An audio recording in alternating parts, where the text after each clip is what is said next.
First of all, as a long-time Man United fan, watches some of the worst matches, including the 1-6 loss to Manchester City with Mario Balotelli memorable celebration, and quite recent a 9-0 aggregate loss to Liverpool last season.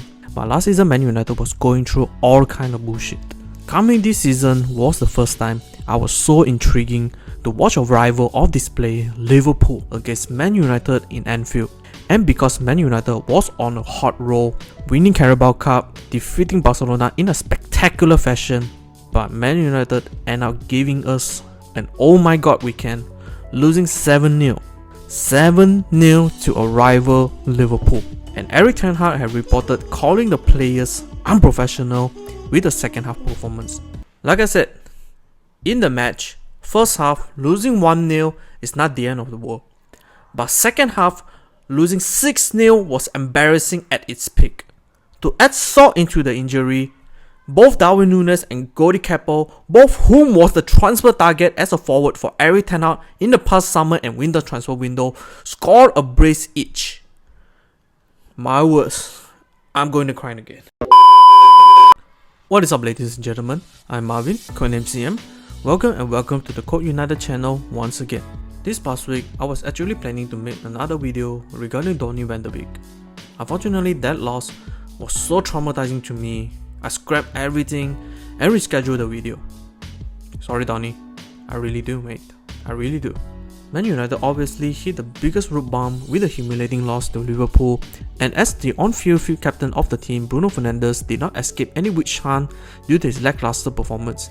In fact, Bruno Fernandes actually got ridiculed for flopping on Twitter, but the worst case was he got accused for wanting to sound off by God knows what go through their mind. Fortunately, was called off after the confirmation by FA.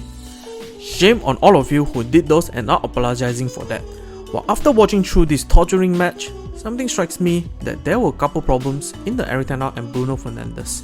And in this video, we will be discussing what's the problem of football tactical wise in the Erik Ten Hag arrangement and the Bruno Fernandes playstyle. As usual though, before we enter into this video, do please subscribe to this channel if you enjoy the content, and each of your subscription will be a motivation for me to upload a new content, and ring the notification bell for every new content upload. Let's cut to the chase and here we go. Starting off, no doubt Erik Ten Hag had been a fantastic coach for Man United with two transfer windows that did not really receive much backing, especially on the January transfer window. That Man United squad were desperate in need of reinforcement. But Man United end up with the quality midfielder Sabitzer and Wout Weghorst. Oh my god. With limited squad and enormous games expected to play after the World Cup, Erik Ten Hag had pulled off magic and miracle numerous times by altering in-game tactics plus smart man managing. Erik Ten Hag was known in his Ajax coaching days as the combination of Klopp gegenpressing and Pep-like vertical tiki-taka based style, utilizing high possession, high chance creation, followed with flexible formation fluidity to put constant pressure on the opponent's end. Hence, all these styles were traced back to Johan Cruyff's total football philosophy, resulted Erik Ten Hag able to bring a young Ajax team to the Champions League semi-final and beat Juventus and Real Madrid in a way during the 18-19 season. But this playstyle required players to be highly versatile and technical ability, thus produce some of the best talent that go on to make their names on a higher platform, like Man United target Frankie de Jong, Matthias de Ligt, and the Ballon d'Or nominee that season, Donny van de Beek. Coming into Man United during the early phase of the matches, Erik Ten Hag attempted to implement his tactics to little to no effect, as with the number of factors like the ball playing ability of David De Gea and the physicality of Christian Eriksen, and lastly the lack of technical control on the midfield contributed a number of bad performances. After the two matches, Erik Ten Hag made a complete remake on the Man United and start with the basic, and then Man United had enjoyed a massive improvements in the performance. Winning the Carabao Cup and winning against Barcelona certainly proved the overall positive progress brought by Erik Ten Hag. Of course, the versatility that Erik Ten Hag wanted also presented or trained into the players, where we can see Marcus Rashford play across the front line, especially playing against high defensive line. Weghorst on occasion play in the midfield in order to make use of his work rate overcome the midfield battle. And finally, Luke Shaw play as a centre back, provided the left-sided balance. Furthermore, the elephant in the room, the on-pitch captain himself, Bruno Fernandes. Bruno Fernandes, as we know, appointed as the captain for the team in most of the matches this season, and he definitely did exceptionally well as a captain, but brought Man United up to over 60% win rate. Unfortunately, Bruno Fernandes had risen polarizing reaction from the public and mostly negative after embarrassing loss to Liverpool. But before that, Bruno Fernandes before this season, I personally do not see him fit into Erik ten Hag playstyle because of his high risk, high reward attitude. Bruno Fernandes mentioned in my previous video that discussed Man United overall midfield problems. He was a great final third or killer passer that capable to time his passes to the forwards very well.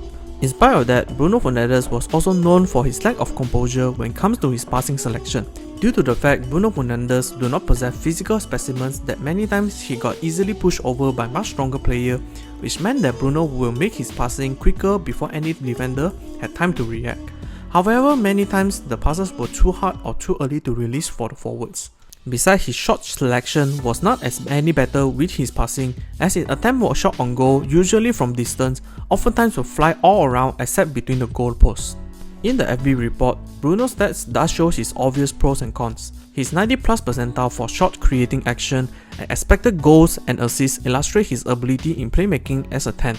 On the other side of the hand, although his 91 percentile in progressing passing made him a forward moving player, but his 45 percentile of 75% passing completion converted to 0.17 sitting on 43 percentile assists shows his passing was going forward but low in efficiency. This stats actually completely opposite with how Erik ten Hag wanted his offensive player to play, as ten Hag would like his midfielder to be more level-headed with the ball. Regardless of that, Erik ten Hag still highly appreciate Bruno Fernandes' other attribute. Bruno Fernandes' fitness and work rate had impressed so many people to a level that he is not human due to the amount of minutes under his belt. Bruno Fernandes till today had collected 40 club appearances and 7 international appearances, made him had the most appearances together with a name that I would never actually pronounce right. In addition, in the pitch, Bruno Fernandes always maintained his energetic playstyle by pressing opponents from the front and also willing to work tirelessly around the pitch. But as a human being, sometimes he does show he fade off due to the fatigue in the later part of games.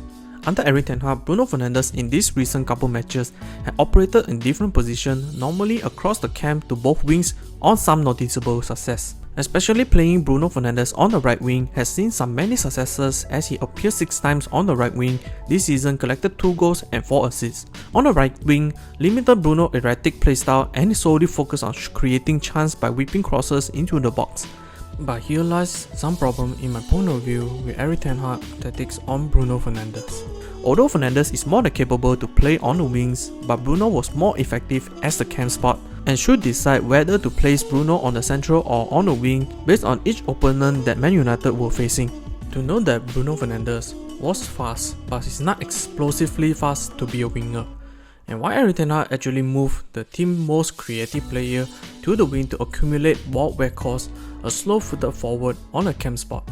But by the way, nothing against Weghorst as a player, but it's more a question towards Erik ten Hag's tactic decision. During season, obviously Bruno had tried more on the right wing rather than the left wing.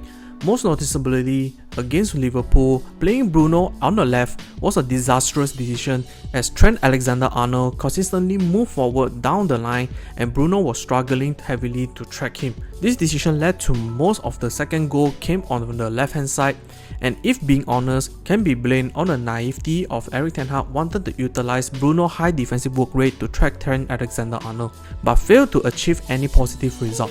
Regardless, the performance against Liverpool was more of a team collapse rather than the tactical changes. Despite all of this, probably the main root cause for Erik ten Hag to make these changes reflected the lack of quality depth on the squad. Bruno playing on the right is because Man United did not have a great winger at the moment. Playing on the left was because against teams with high defensive line, using Rashford's pace up front would be much more threatening, but left out a lack of quality on the left winger. Lastly, no other players can be picked to play the 10 spot as both Donny and Eriksen were out of the season due to injuries. That's the end of the video. What do you guys think? Do you agree that Erik ten Hag had played Bruno Fernandes way too much on the wing rather than his favourite camp spot? Comment down below so that we can have a discussion. Hope you guys enjoyed the video. I will see you in the next one.